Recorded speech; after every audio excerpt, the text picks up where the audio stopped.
रात का सन्नाटा विजयगढ़ पर किसी अजनबी बोझ की तरह उतर आया था। टिमटिमाते दीपक महल की दीवारों पर परछायां बना रहे थे और हर परछाई मानो अपने भीतर कोई छिपा रहस्य लिए घूम रही थी। युद्ध समाप्त हुए कई दिन हो चुके थे, पर चंद्रकांता की नींद अब भी पूरी न होती। हर बार आंखें बंद होते ही उसे वही दृश्य दिखाई देता, काले धुएं से उभरता हाथ, लाल आंखें और वह भयानक हंसी जो उसके भीतर तक कंपा देती थी। वह महल के ऊंचे प्रांगण में खड़ी थी, हाथ में वह काला क्रिस्टल लिए जिसे उसने पिछली बार पाया था।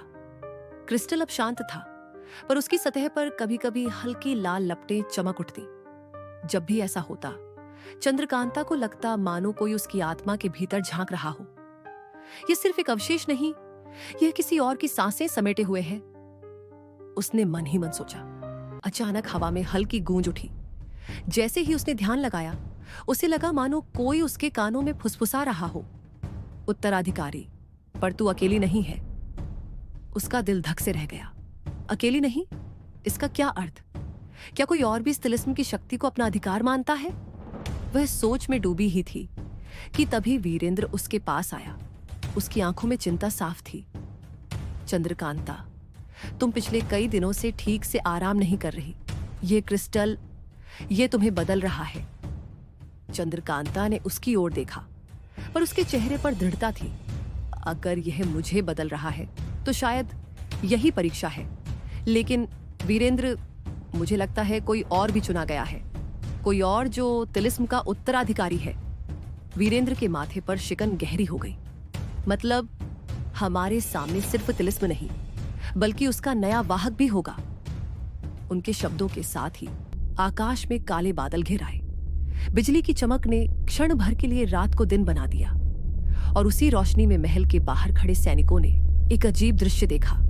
धुंध से भरा एक काला घेरा, मानो किसी ने आकाश से धरती पर एक द्वार उकेर दिया हो। सैनिक घबराकर पीछे हटे, पर चंद्रकांता दौड़ पड़ी। उसने अपने चारों ओर जादुई कवच की आभा फैलाई और उस घेरे के पास पहुंची। वहां उसने देखा धुएं से उभरती एक आकृति। उसका चेहरा छाया में छिपा हुआ था, पर उसकी आंखें लाल थीं, जैसे आग के दो दहकते गोले। उसके हाथ में भी वही निशान चमक रहा था जो चंद्रकांता ने क्रिस्टल पर देखा था।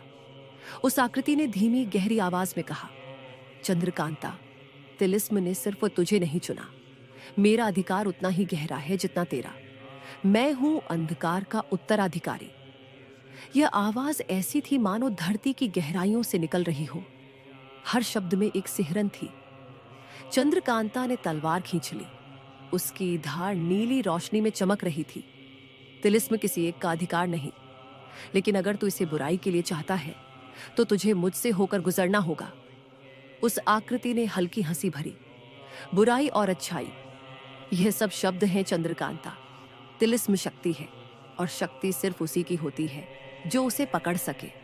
तू प्रेम की बात करती है, त्याग की बात करती है, पर मैं सत्य की बात करता हूं। और सत्य यह है कि जीत उसी की होगी जो डर को अपने पक्ष में कर ले। उसके शब्दों के साथ ही हवा का तापमान गिर गया।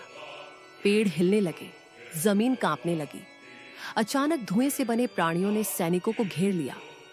वे तलवारें उठाते, पर हर बार धुएं में गुम हो जाता। चंद्रकांता आगे बढ़ी और अपनी तलवार से नीली ज्वाला निकाली।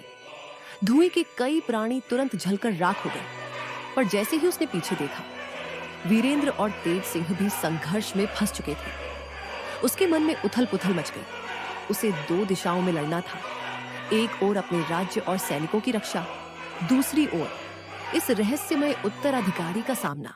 उसकी आत्मा चिल्ला उठी, क्या मुझे तिलिस्म के रहस्य को सुलझाना चाहिए या पहले अपने प्रियजनों की रक्षा करनी चाहिए? भीतर की यह जंग उसे तोड़ रही थी। और तभी काले उत्तराधिकारी ने एक और प्रहार किया। उसने हाथ उठाया और अचानक महल की दीवार पर एक विशाल प्रतीक उभर आया। वही रहस्यमय चिन्ह जो चंद्रकांता ने क्रिस्टल पर देखा था। यह चिन्ह लाल चमक रहा था और उससे शक्ति की लहरें निकलकर महल के हर कोने में फैलने लगी। महल की दीवारें कराह उठी। सैनिक जमीन पर गिर गए। हवा में अब सिर्फ गूंज थी, उत्तराधिकारी, उत्तराधिकारी। चंद्रकांता की आंखों के सामने सब कुछ धुंधला होने लगा। उसने महसूस किया कि उसकी तलवार भारी हो रही है, पर उसी क्षण उसे अपनी मां का पत्र याद आया जो उसने पहले पाया था। यदि तिलिस्म तुम्हें चुने तो जान लेना, उसमें छुपी शक्ति तेरे भीतर के तूफान को बड़ा बना देगी। उसने आंखें बंद की और अपनी सांसों पर ध्यान केंद्रित किया। उसके भीतर की ज्वाला जाग उठी। अचानक तलवार की धार नीली से सुनहरी हो गई। उसने पूरी ताकत से वार किया और लाल प्रतीक को चीर दिया। क्षण भर के लिए अंधकार कांप उठा। काले उत्तराधिकारी ने हाथ पीछे खींचा। उसकी आंखों में पहली बार अस्थिरता दिखी। तो तुझे तेरे तूफान की झलक मिल गई, उसने कहा, पर याद रख, मैं केवल छाया नहीं, मैं वह हूं जो इस तिलिस्म के संतुलन को तोड़ेगा। और जब संतुलन टूटेगा तब तेरे प्रेम, तेरे त्याग सब राख हो जाएंगे। यह कहकर वह आकृति धीरे धीरे धुएं में विलीन हो गई। हवा शांत हो गई, पर पीछे रह गई एक ठंडी कंप कंपी। चंद्रकांता जमीन पर गिर पड़ी। वीरेंद्र दौड़कर उसके पास आया। उसकी आंखों में चिंता थी। तुम ठीक हो? उसने गहरी सांस ली और धीमी आवाज में कहा, यह सिर्फ शुरुआत थी। अब हमें पता है कोई और भी है, और वह केवल शक्ति नहीं चाहता, वह तिलिस्म को तोड़ना चाहता है। महल के ऊपर आकाश में बिजली चमकी। बादलों के बीच से लाल प्रकाश निकल रहा था, और उस प्रकाश में एक क्षण के लिए वही आकृति फिर दिखाई दी। पर इस बार उसके हाथ में एक दूसरा रत्न चमक रहा था, काला और अग्नि जैसा। तिलिस्म का संतुलन अब टूट चुका है। चंद्रकांता के सामने केवल राज्य की रक्षा नहीं, बल्कि संपूर्ण विरासत की लड़ाई है। और उसका सबसे खतरनाक प्रतिद्वंद्वी अब सामने आ चुका है, अंधकार का उत्तराधिकारी।